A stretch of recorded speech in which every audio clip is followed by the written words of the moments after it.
Dice así la palabra del Señor. Y se agolpó de nuevo la gente, de modo que ellos ni aún podían comer pan.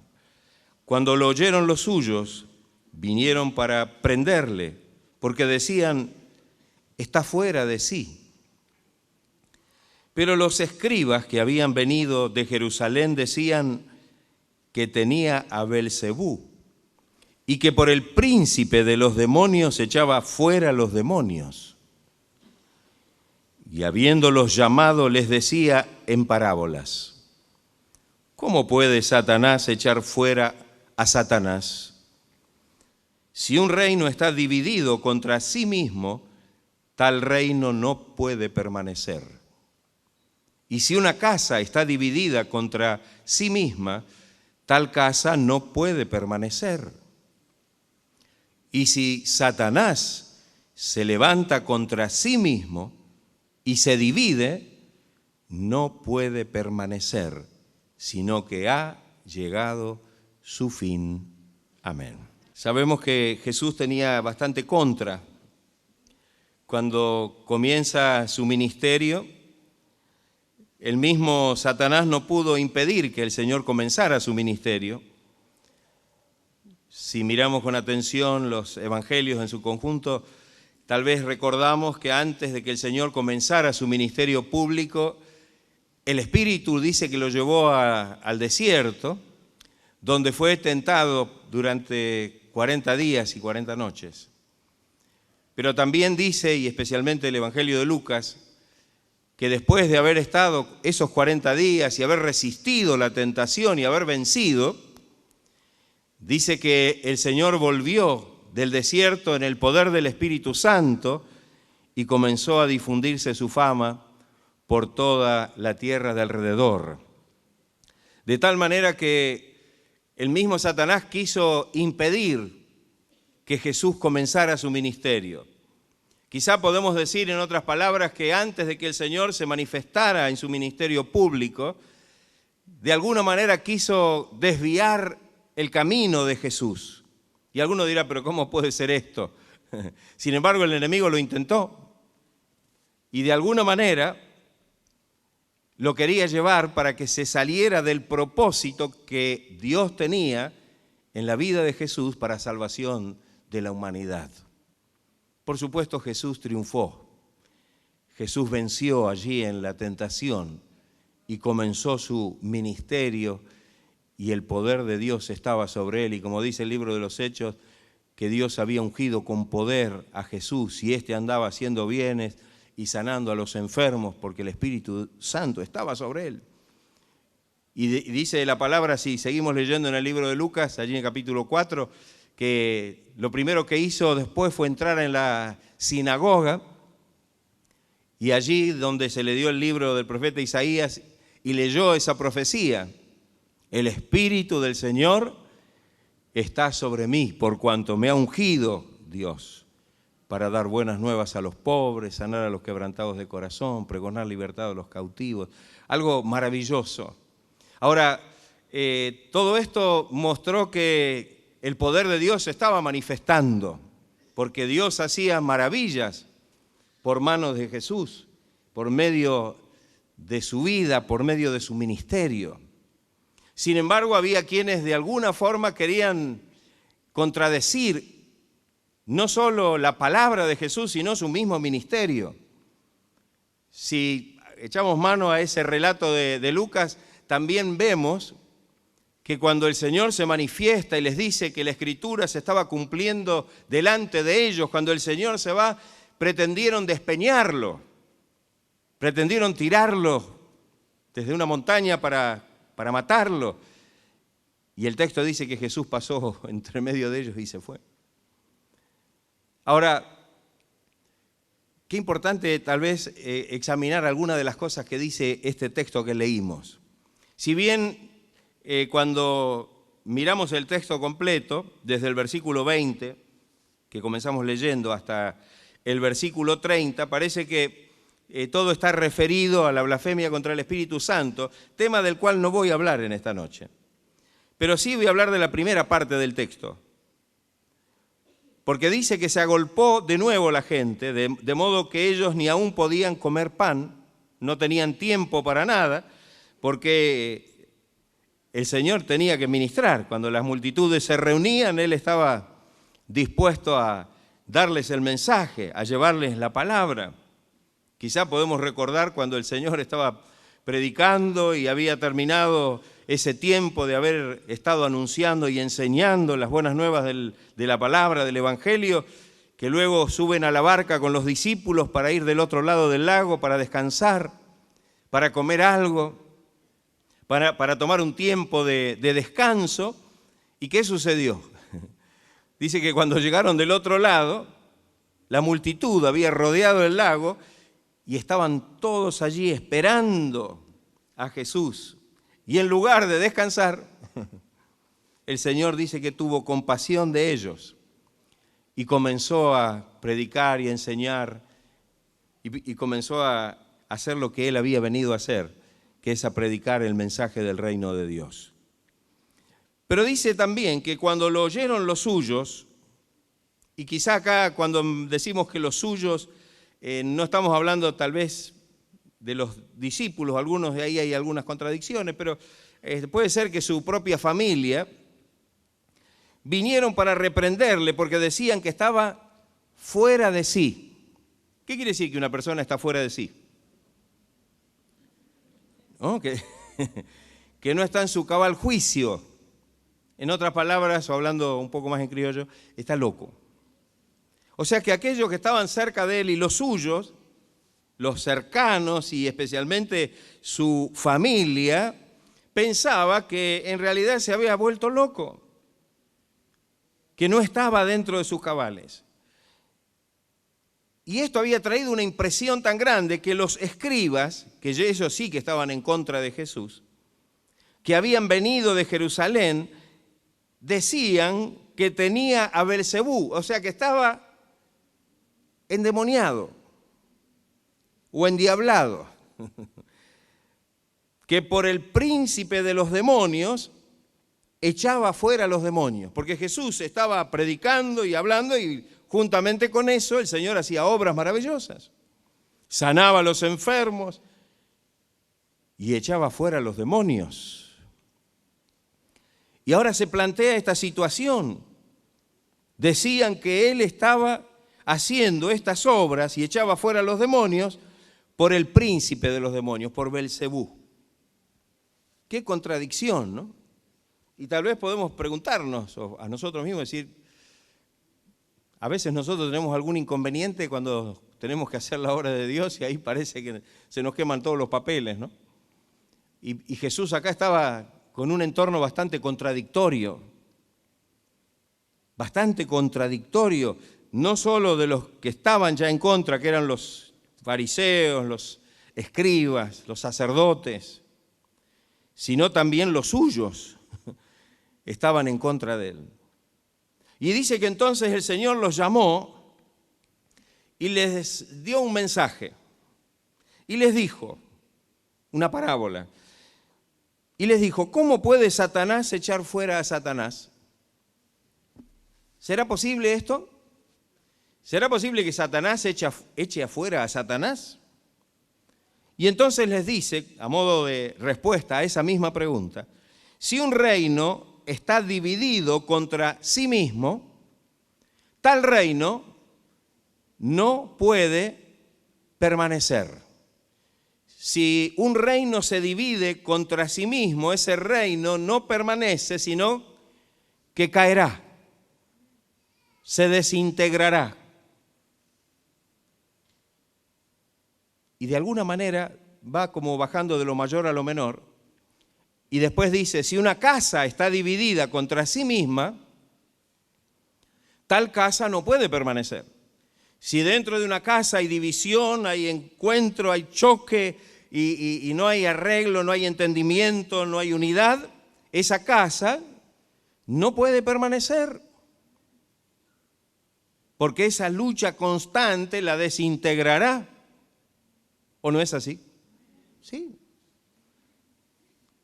Y la tercera cosa dice directamente, y si Satanás se levanta contra sí mismo, si él mismo se levantara contra sí mismo y se divide, no puede permanecer, sino que ha llegado su fin.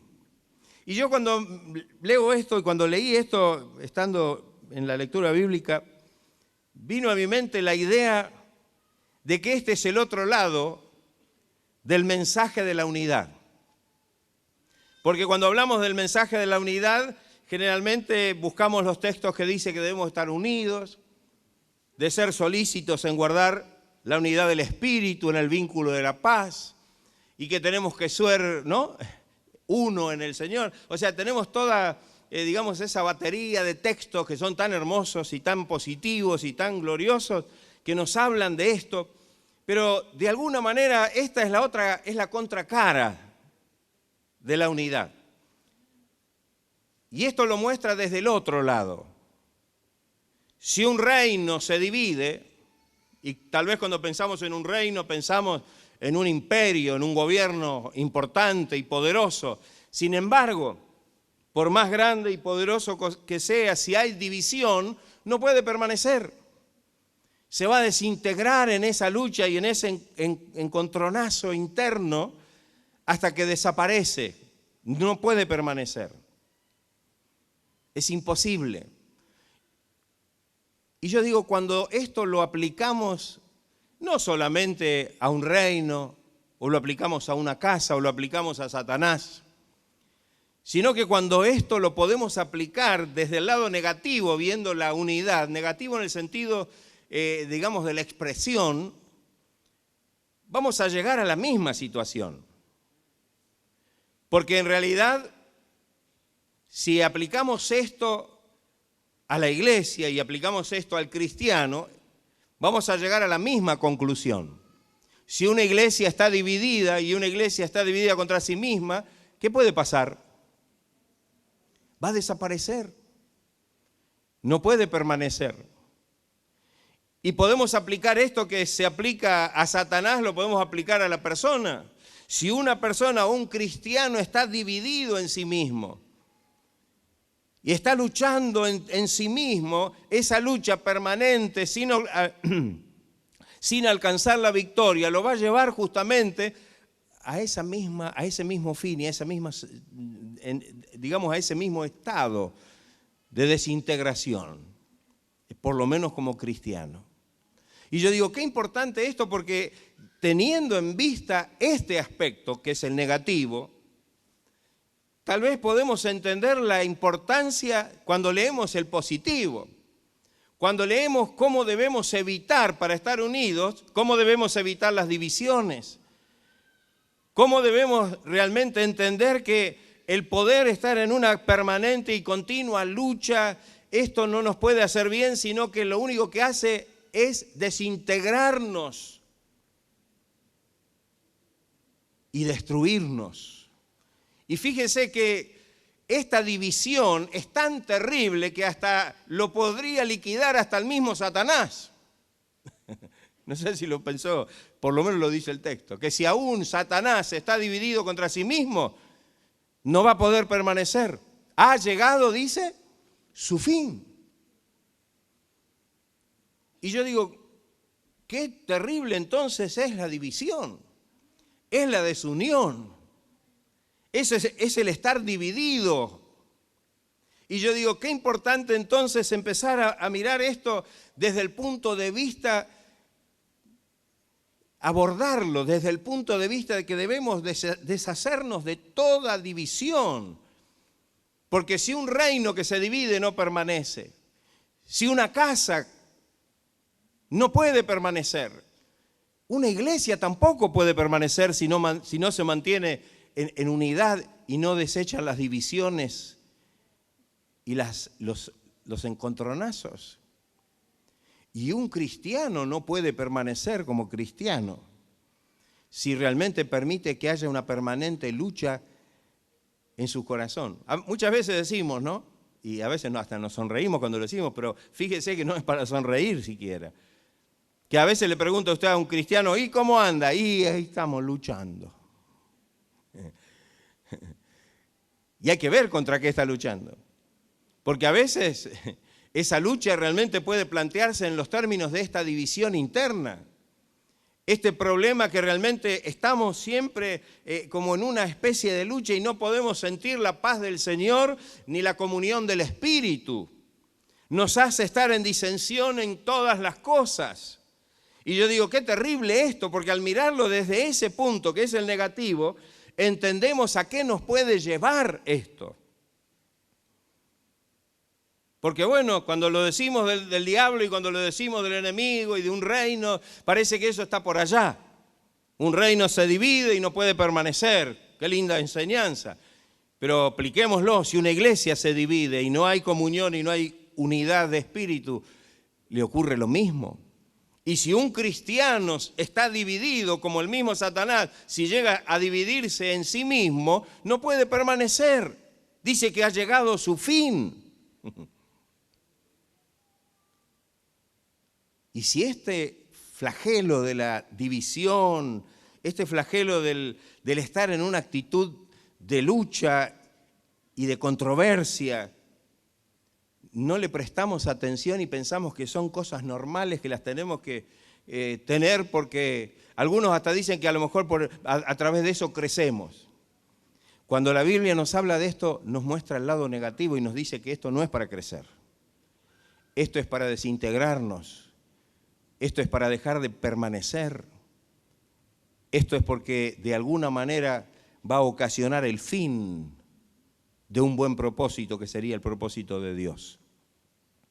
Si nosotros ahora, a la luz de este contexto, a la luz de la mirada desde este aspecto acerca de la unidad, nos vamos a 1 Corintios. A ver, vamos a buscar ese texto.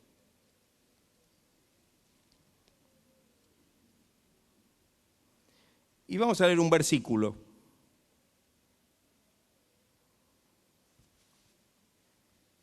Primera de Corintios 1, 10.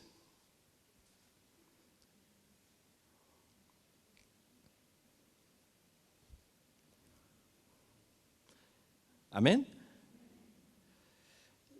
Esta era una iglesia que había sido fruto del trabajo misionero de Pablo. Sabemos que Pablo oraba por todos los lugares en que había estado trabajando y por las obras que se habían levantado. Pero tenía y sentía la gran responsabilidad no solamente de resaltar las virtudes y las cosas buenas que podía haber, sino también tenía y sentía la responsabilidad de marcar aquellas cosas que podrían ponerle fin a la iglesia en ese lugar. Cuando miramos el principio del capítulo, especialmente del versículo 4 en adelante, parece que él estuviera, dándole gracias a Dios porque estaban ellos enriquecidos, dicen, en él, en toda palabra, en toda ciencia. De tal manera el versículo 7 dice que nada os falta ningún don, esperando la manifestación de Jesucristo. Todo esto parecía muy bueno, muy bien. Tal vez eran las cosas positivas que de alguna manera Pablo remarcaba y quería, iniciar con esto, pero inmediatamente, en el versículo 10,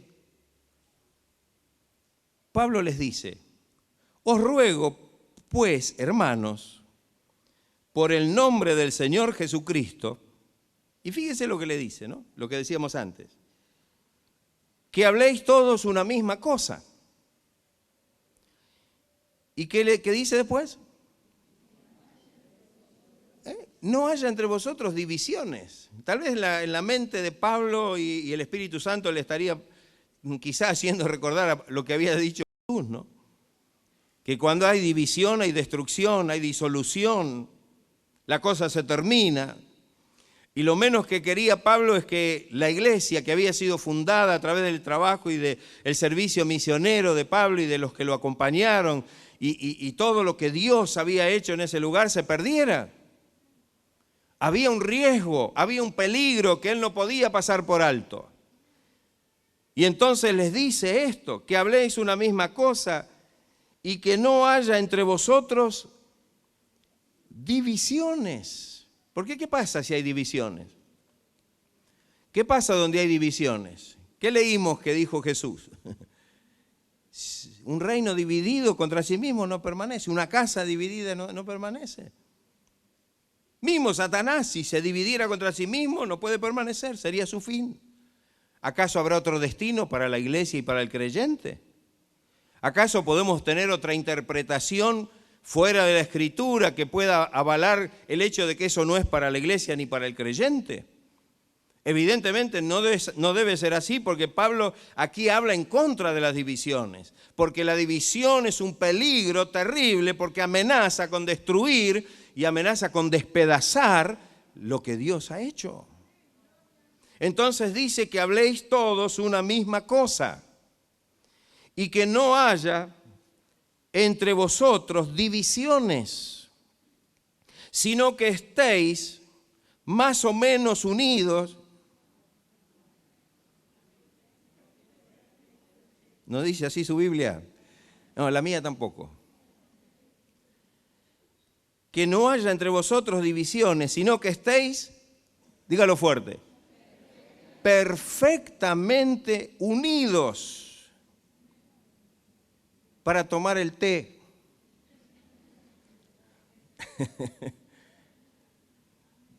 No.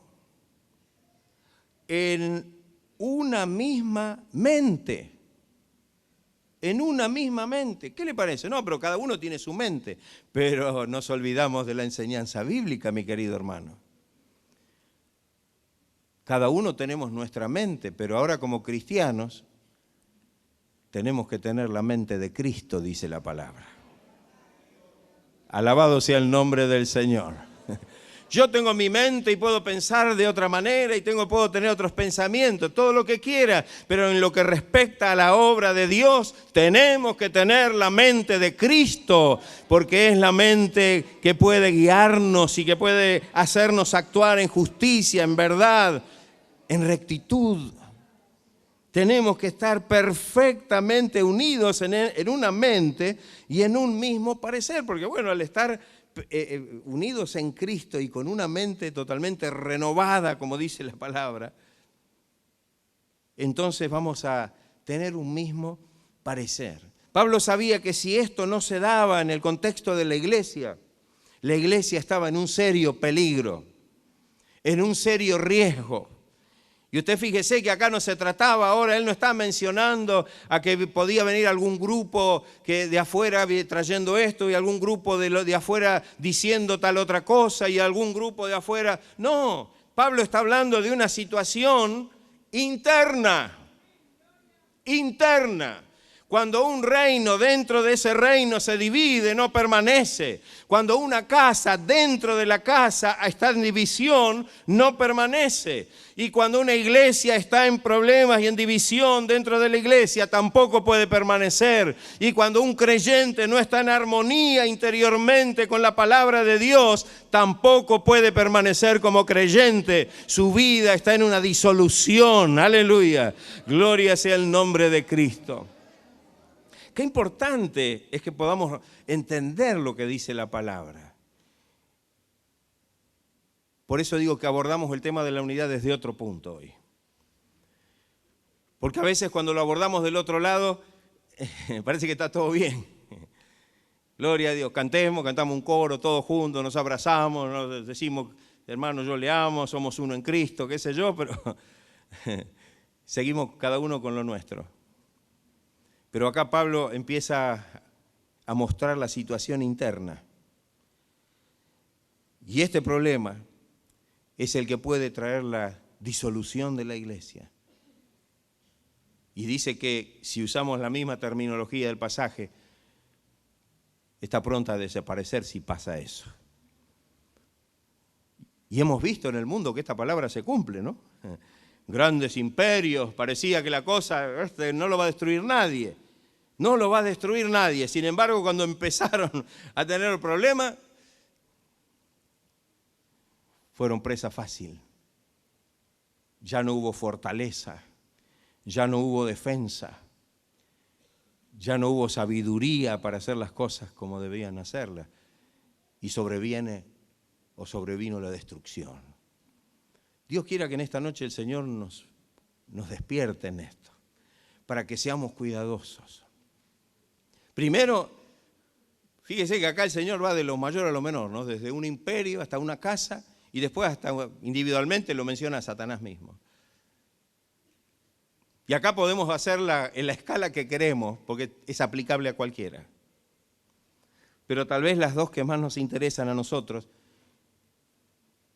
es la iglesia, tal vez podemos decir es la fraternidad, es la iglesia local, y aún, cerrando el círculo, es nuestra propia vida.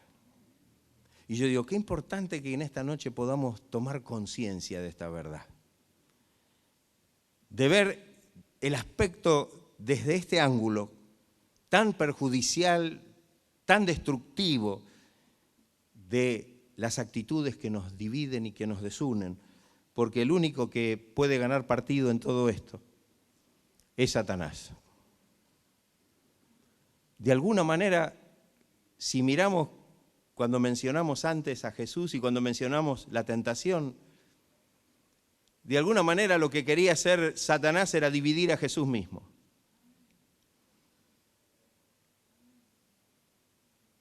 Era dividir al Señor.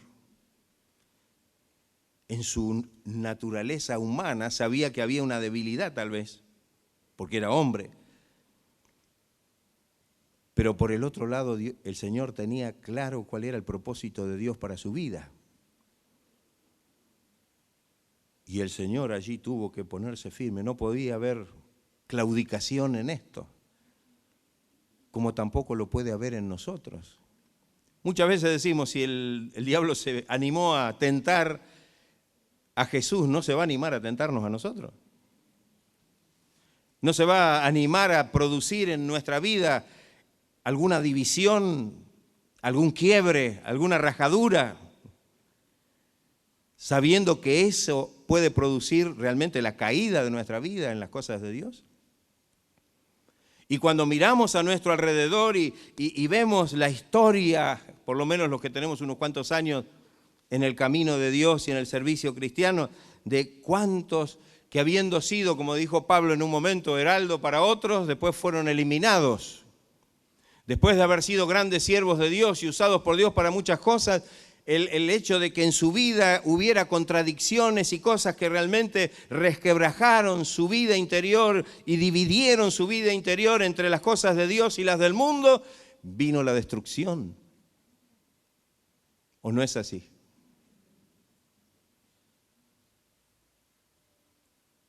Entonces esto nos tiene que llamar a nosotros la atención. Si no lo hemos mirado nunca desde este ángulo. Yo creo que en esta noche el Señor nos está haciendo mirar las cosas de una forma concreta. Porque cuando estemos firmes en mantener nuestra vida en una unidad perfecta, entregada al Señor, en obediencia, en santidad, en fidelidad, en compromiso, una vida compacta, el enemigo no va a poder destruirnos. No va a haber absolutamente nada, ni de adentro ni de afuera, que pueda realmente destruir una vida que está en esta forma íntegramente unida al Señor. Y yo digo, qué importante esto. La palabra integridad, entre los conceptos y algunas de las definiciones que puede tener la palabra, una de ellas es que tenemos que ser compactos y de una sola, de una sola pieza. De una sola pieza.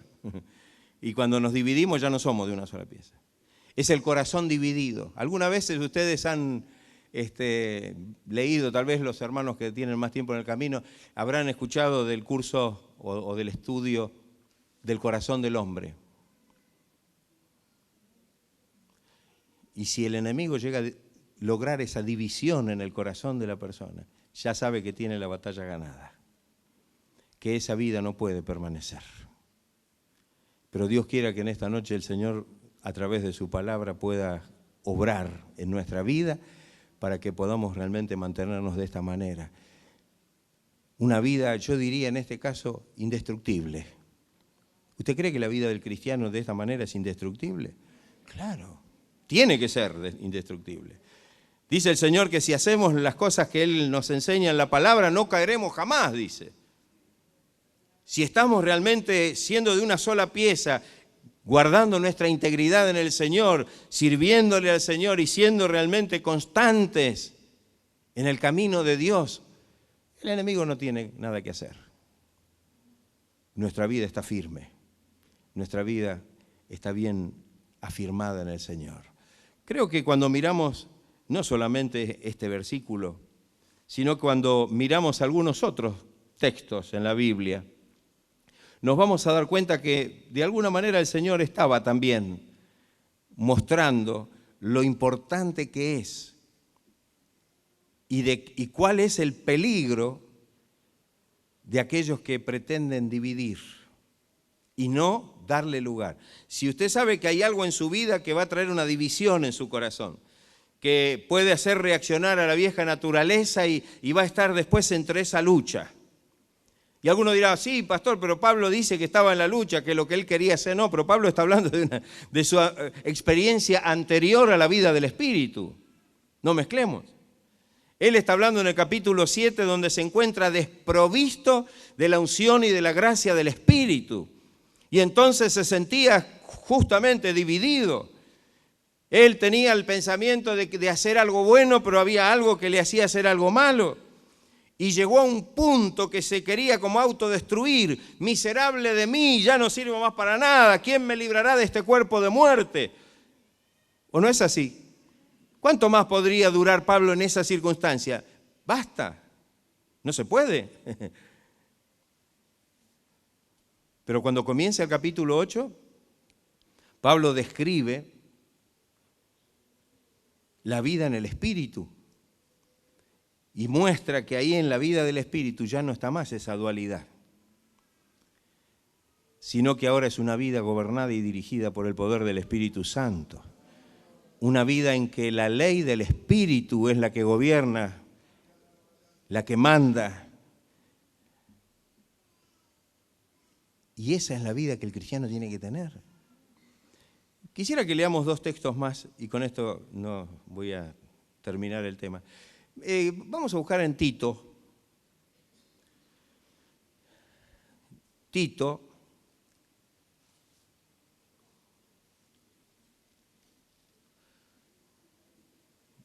Después de las 2 cartas de Timoteo, viene Tito. Leemos en el capítulo 3,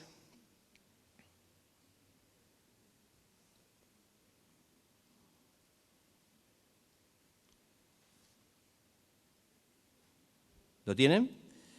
Dice así, 3:10 y 10 y 11.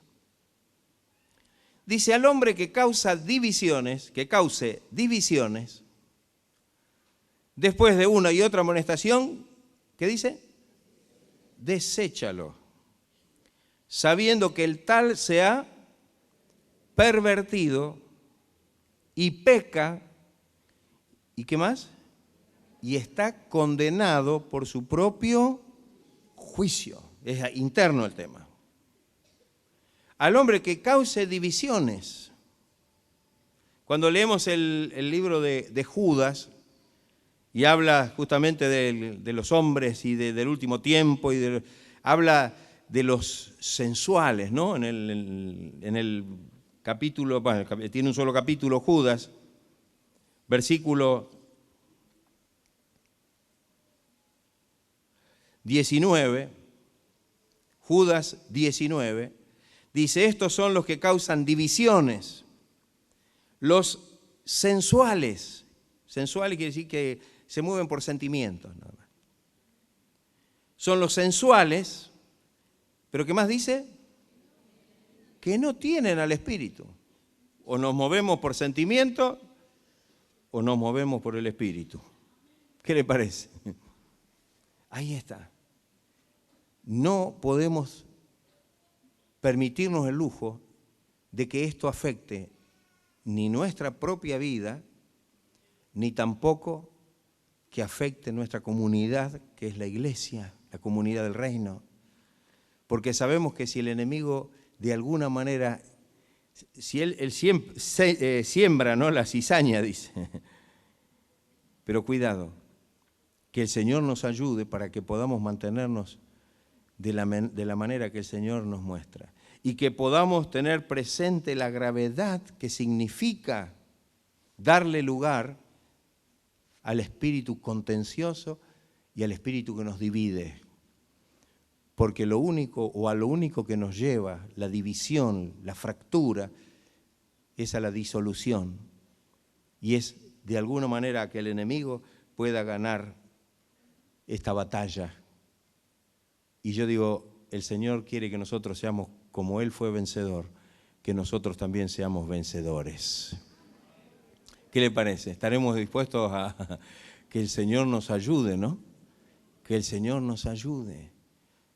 Creo que esto nos despierta y al tener esta mirada acerca de la unidad, del gran tema de la unidad cristiana, tenemos que saber perfectamente el peligro, el riesgo, lo nefasto de la división, de la lucha, del estar en contención, porque eso internamente nos fractura, nos divide y nos destruye. ¿Estaremos nosotros dispuestos a ponernos firmes contra todo esto? Gloria sea el nombre del Señor. ¿Sabe una cosa? Primero tenemos que tener una victoria personal, porque si no tenemos una victoria personal va a ser difícil que después, como miembros de un cuerpo, podamos hacer algo productivo en favor del cuerpo para lograr justamente erradicar las divisiones y las contiendas y poder mantenernos en un verdadero espíritu de comunión cristiana. Porque no podemos hacer algo hacia afuera si lo que tenemos adentro está dividido. Y si está dividido, evidentemente está en una crisis que nos lleva a la disolución y que nos lleva justamente a caer totalmente de la gracia de Dios.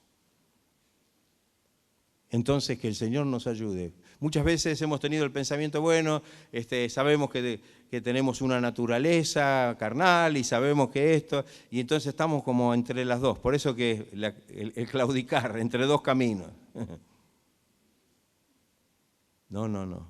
Creyente no puede vivir claudicando entre dos cosas, entre dos pensamientos, entre dos actitudes, porque si no está dividido. Un día se siente bien como cristiano y otro día se siente bien como mundano. Un día parece que quiere consagrar su vida y qué sé yo, al otro día está practicando el pecado. Y esto no funciona. Quizá de alguna manera esto es lo que lleva a mostrarnos que en realidad quienes hacen tal cosa no tendrán la victoria final. Porque esto es lo que dice la palabra. Un reino dividido contra sí mismo no puede permanecer. Una casa dividida contra sí mismo no puede permanecer. El mismo Satanás, si se dividiera contra sí mismo, no puede permanecer, ha llegado a su fin. Una iglesia y una fraternidad fracturada, en crisis, que no guarda la unidad del espíritu, como dice la palabra, pero evitando las divisiones. Porque como digo, muchas veces estamos del otro lado mirando solamente cómo tenemos que estar unidos. Parece que el estar unidos solamente es que cantemos el mismo corito o que...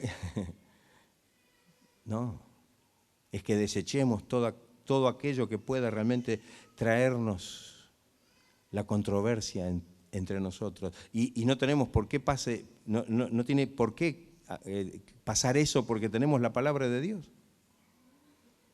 Y como dijimos antes, aunque tengamos distintas maneras de pensar y qué sé yo, hermanos en Cristo, dice que debemos ser de una misma mente y de un mismo parecer.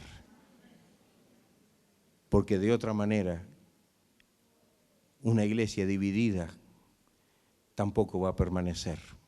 Y un cristiano dividido tampoco puede permanecer como cristiano. Como dice la palabra, y bien claro lo dice acá Tito, dice, sabiendo que el tal se ha pervertido y peca y está condenado por su propio juicio. ¿Estaremos nosotros dispuestos en esta noche a echar mano a esta enseñanza de la palabra del Señor? Tal vez mirándolo desde otro ángulo, desde otra perspectiva, pero viendo realmente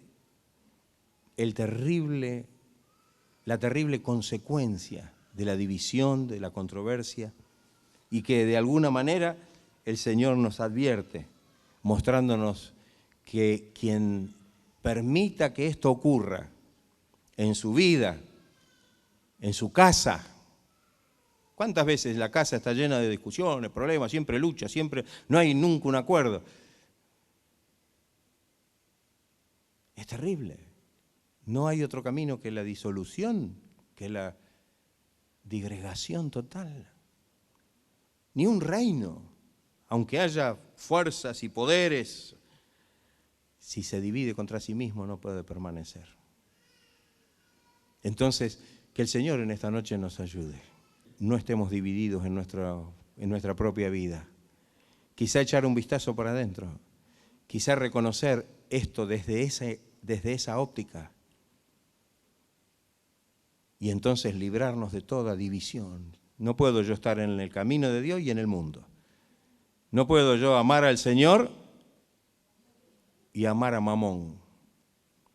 No puedo ser amigo de Dios y amigo del mundo. Pero pastor, no hay que ser tan cerrado. Yo digo lo que dice la Biblia. El que quiere hacerse amigo del mundo, dígale usted el otro, se constituye enemigo de Dios. ¿Dónde va a parar? Alguien que se ponga de enemigo de Dios, ¿dónde va a parar? Dígame. A la destrucción. Entonces que el Señor nos dé entendimiento y que en esta noche podamos tomar la decisión. Empiece por su propia vida. Amén. Y luego su vida en el ámbito y en la comunidad en que Dios nos ha puesto, que es la iglesia, que es la fraternidad cristiana, podamos realmente actuar de la manera que debemos hacerlo para que hagamos todo lo que contribuye a la unidad, para que podamos estar, como dice allí en 1 Corintios, en una misma mente, en un mismo parecer, y que hablemos todos una misma cosa.